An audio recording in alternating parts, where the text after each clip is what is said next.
रामपुर नामक गांव था, जहां पर रहने वाला सखाराम अपने बुजुर्ग पिता रामरूप के साथ रहता था। सखाराम अपने दिनचर्या के लिए ठेले पर गांव में सब्जियां बेचा करता था। सखाराम का एक मित्र भी था जो शहर में ट्रक चलाया करता था तथा वह धनी और बहुत घमंडी था। एक दिन सखाराम अपनी सब्जियां बेचते हुए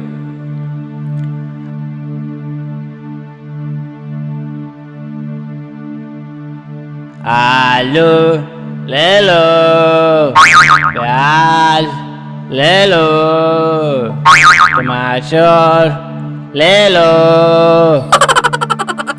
वो अपनी सारी सब्जियां बेचकर घर वापस आ जाता है। एक दिन उसका पिता रामरूप सखाराम से बोलता है, बेटा, इस तरह से हम लोग कब तक जिएंगे? सब्जियां बेच बेच कर तुम्हारे पास बचता ही क्या है?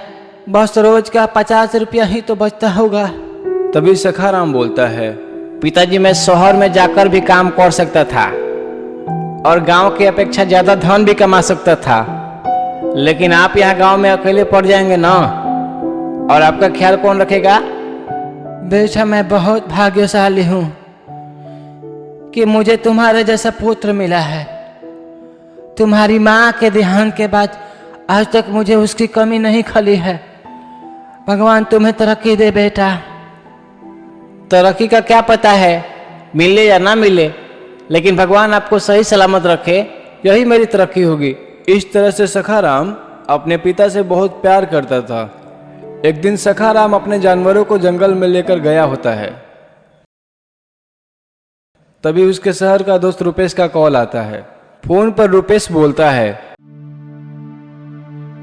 हेलो काजी सखाराम, कैसे हो?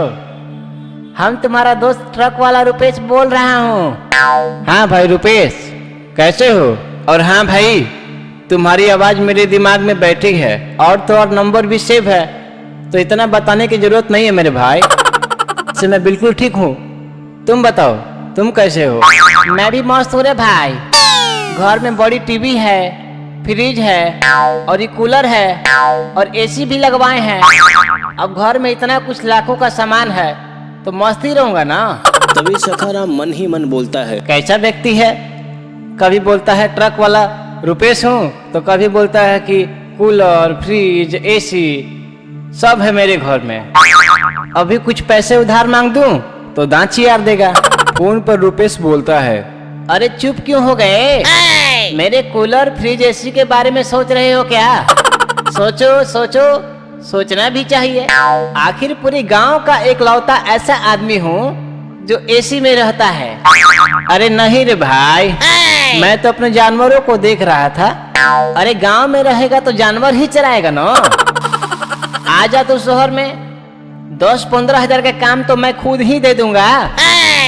गांव में आखिर कमाते ही कितने हो गए?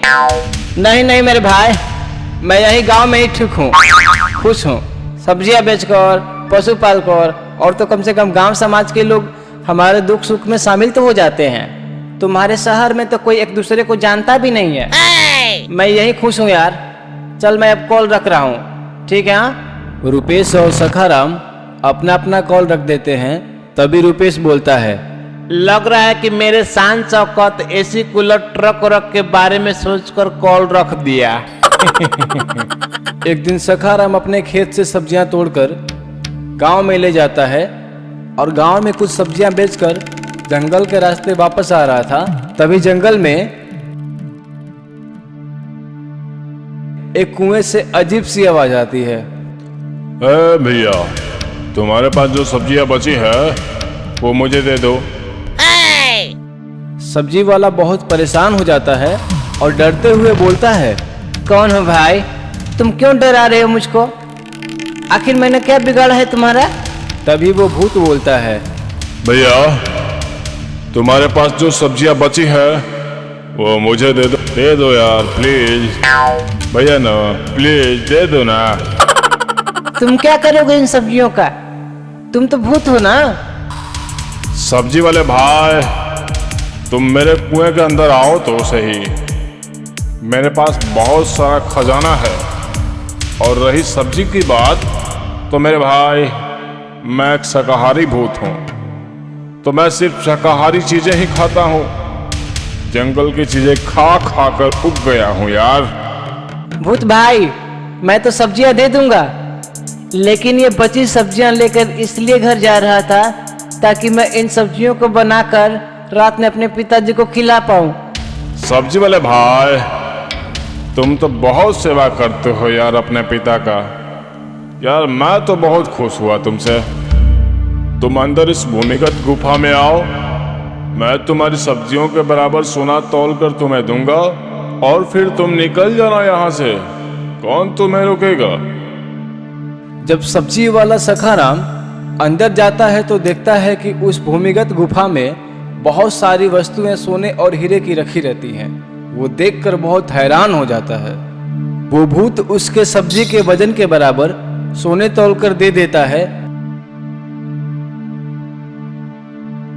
और बोलता है, मेरे सब्जी वाले भाई, तुम मुझे रोज सब्जियां दे जाना और रोज उन सब्जियों के बदले मैं तुम्हें धन दे दिया करूंगा। इससे हम दोनों की मदद हो जाएगी। मुझे सब्जियां मिल जाएगी और तुम्हें धन मिल जाया करेगा। वो सब्जी वाला अपने गांव जाता है और उस धन के मदद से अमीर हो जाता है और रोज रोज उस भूत को सब्जियां भी देता रहता है। तथा सखाराम सब्जी वाला अपने गांव के लोगों को पैसों से भी मदद करता रहता है। तो हमें इस कहानी से यह सीख लेना चाहिए कि जो व्यक्ति अपनों से बड़ों की आदर करता है उसे हर एक तरह की सुख प्राप्ति होती है, चाहे वह स्वास्थ्य के सुख हो या फिर संपत्ति के सुख हो। और अंत में मैं आपसे आग्रह करता हूं कि प्लीज़ चैनल को सब्सक्राइब करें। बहुत सारे लोग ऐसे हैं जो वीडियो तो देखते हैं लेकिन चैनल को सब्सक्राइब नहीं किए रहते हैं। तो प्लीज़ आप लोगों से आग्रह है कि चैनल को सब्सक्राइब कर लें